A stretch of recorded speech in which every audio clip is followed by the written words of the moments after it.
Welcome to Indian Thoughts, Shining Wings channel. Kindly tune to our website for hundreds of motivational stories in text, audio, and video. I am Joseph. Episode 5. Do not spoil the chances. History repeats. No example is recorded to prove it. No one who slipped into the Niagara Falls has come back. That's just what happens to anyone who falls from a height of 187 feet.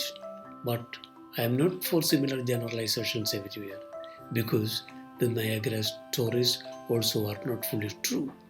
As per the available records, during the past 120 years, more than 1,000 have fallen in these falls, but more than 50 of them were saved. It's also said that one of them later died slipping on a banana peel and falling down. Blindly believing in repeating history has ever been one mighty reason for the failure of humanity. People refuse to trust the universe and its capacity to provide unique openings exclusively for each. See that all those who collapsed falling from Niagara were not hurt in the same manner. Some broke their skulls, some their spines, and some others their legs, and so on. Here is the big problem. History never repeats in its minute details. Also, nature has its unique and safe plans to take you ahead. But what if you do not trust nature?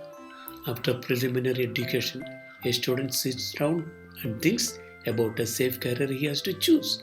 But as he finishes the qualifying courses, the glamour of that particular career need not be the same.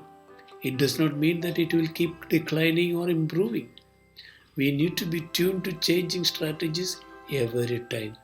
Here's the story of a young king. In a small country, there was a strange tradition of changing the king every year. Anybody was welcome to choose to be the king, but as he finishes his term, he will be deported to a wild island nearby with no support at hand. The island was a forest with all sorts of animals, wild and mild. That is, anyone pushed into this island was never likely to return alive. And the men were returning after pushing the newly returned king on this island. On their way back, they saw a young man surfing in the waves holding a wooden piece. They saved the man. He belonged to a ship that sank there the previous day. The man was taken to their country and was anointed the king. The young man knew that he also would be deported one day. In the second week of his coronation, he took some 100 men with him and went to this royal island cemetery. He cleaned a portion of the island, fenced it from wild animals, built beautiful cottages of varying standards, and opened it for tourists. Very soon, he became a king yearning to be deported. Everybody has in front of them threatening stories of repeating history, but know that the sweetest of fruits are covered with sore or thorny skins. I remember the story of a shoe company representative who visited a village. Unfortunately, walking on shoes was not a practice there, and nobody had one pair of that kind with them. He returned in disappointment and daily reported the matter. The company could not believe the story. It sent another representative to confirm the possession.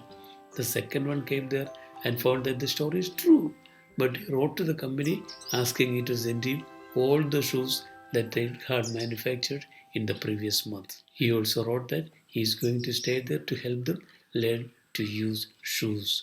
Whom do you like most?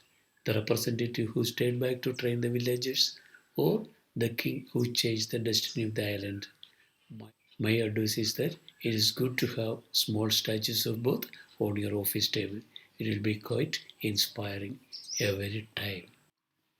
Thank you all for patiently watching this. Meet you again.